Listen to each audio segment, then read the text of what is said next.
आता बातम्या पाहूया विस्ताराने। सुरुवातीलाच बातमी आहे विजय घाडगे यांच्या संदर्भात। छावा संघटनेचे प्रदेशाध्यक्ष विजय घाडगे यांनी अजित पवार यांची भेट घेतलेली आहे। अजित पवार यांची भेट घेत त्यांनी या संबंधित मारहाण करणाऱ्यांवर कडक कारवाई व्हावी अशी मागणी केलेली आहे। अजित पवार यांची भेट घेऊन त्यांनी ही मागणी केलेली आहे। छावा संघटनेचे प्रदेशाध्यक्ष विजय घाडगे यांना सूरज चव्हाण यांनी मारहाण केली होती आणि या प्रकरणी त्यांनी अजित पवार यांची भेट घेतलेली आहे। सोबतच मारहाण करणाऱ्या सगळ्यांवर, सूरज चव्हाणसह सगळ्यांवरच कडक कारवाई करावी अशी मागणी ही विजय घाडगे यांनी केली आहे।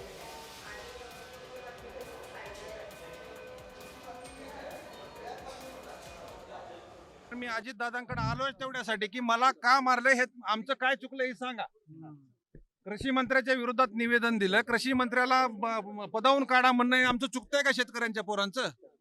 हा प्रश्न विचारला, तटकरेंना निवेदन दिलं, त्या प्रदेशाध्यक्षाच्या समोर निवेदन दिल्याच्या नंतर तुमचा युवकचा प्रदेशाध्यक्ष येऊन आम्हाला मारतो।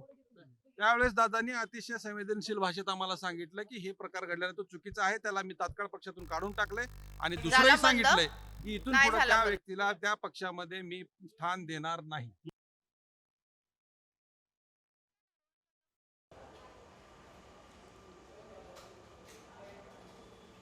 अधिक माहिती घेऊया, आपले प्रतिनिधी रोहन कदम आपल्या सोबत जोडलेले आहेत। रोहन, विजय घाडगे यांनी भेट घेतलेली आहे अजित पवार यांची। गेल्या 2 दिवसांपासून त्यांचे हे प्रयत्न सुरू होते, अखेर भेट झालेली आहे। काय त्यांना आश्वासन दिलेलं आहे उपमुख्यमंत्री अजित पवार यांनी?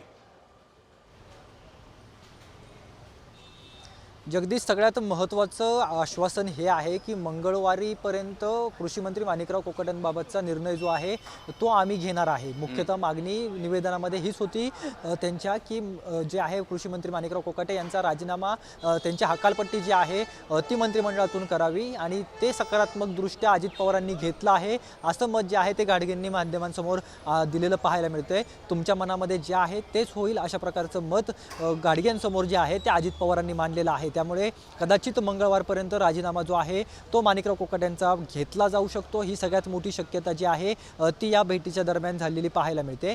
दुसरा सगळ्यात महत्त्वाचा भाग म्हणजे सूरज चव्हाण यांनी ज्या पद्धतीने मारहाण घाडगे यांना केलेली होती त्यामध्ये 307 कलम जो आहे तो त्यांच्यावरती लावण्यात यावा अशा प्रकारची मागणी जी आहे ती घाडगेंच्या माध्यमातून केली जात होती।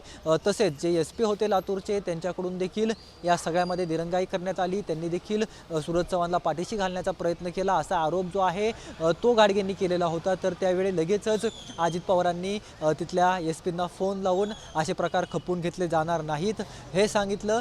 तर दुसरी महत्त्वाची आणखीन एक गोष्ट म्हणजे सूरज चव्हाणला मी आता पुन्हा एकदा पक्षामध्ये स्थान देणार नाही असं देखील आश्वासन जे आहे ते अजित पवारांनी घाडगेंना दिलेलं आहे। त्यामुळे ही बैठक जी आहे ती काहीशी सकारात्मक घाडगेंसाठी ठरलेली आहे। तर सगळ्यात महत्त्वाची बाब म्हणजे मंगळवारपर्यंत काय निर्णय कृषी मंत्री माणिकराव कोकाटेंच्या बाबतीमध्ये घेतला जातोय। अजित पवारांनी मंगळवारपर्यंतचा वेळ मागितलेला आहे। जी मात्र रोहन, माणिकराव कोकाटे जे आहेत रोहन आश्वासन दिलेलं आहे अजित पवार यांनी, पण जर आश्वासनं पूर्ण झाली नाहीत तर छावा संघटना राज्यभर आक्रमक होईल असं सुद्धा विजय घाडगे यांनी म्हटलेलं आहे। या आश्वासनानंतर विजय घाडगे हे समाधानी दिसले? अगदी बरोबर आहे। जर का मंगळवार नंतर आम्हाला अशा पद्धतीने जर का पुन्हा आंदोलन करावं लागलं तर आम्हाला कदाचित तुमच्या दारामध्ये बसून आंदोलन करावं लागेल अशा प्रकारचं मत जे आहे ते व्यक्त केलेलं आहे। जर का मंगळवारपर्यंत अजित पवारांनी जर का शब्द नाही पाळला आणि त्यांनी हे देखील सांगितलं की अजित पवार शब्दाचे पक्के आहेत, हे महाराष्ट्राला माहिती आहे, परंतु आता ते दाखवण्याची वेळ आली आहे। आता बघूयात की अजित पवार शब्दाचे पक्के आहेत का असं देखील मत विजय घाडगेंनी मांडलेलं आहे। त्यामुळे आता मंगळवारपर्यंत कृषी मंत्री माणिकराव कोकाटे यांवरती कारवाई नाही झाली, त्यांचा राजीनामा जर घेतला गेला नाही तर छावा संघटनेची भूमिका काय असणार आहे आणि सूरज चव्हाण यांच्यावरती 307 कलमांतर्गत गुन्हा दाखल झाला नाही, आता ते SPंकडे जाणार आहेत लातूरला, थेट इथून त्यांना भेटून या सगळ्यामध्ये जी आहे ती पुरवणी मागणी करून आणखीन एक जे आहे ते कलम ॲड करायला त्यांना सांगणार आहेत, समाविष्ट करायला सांगणार आहेत 307चं। तर आता भविष्यामध्ये काय होतं हे पाहणं अतिशय महत्त्वाचं आहे। ठीक आहे रोहन, धन्यवाद दिलेल्या या माहितीबद्दल।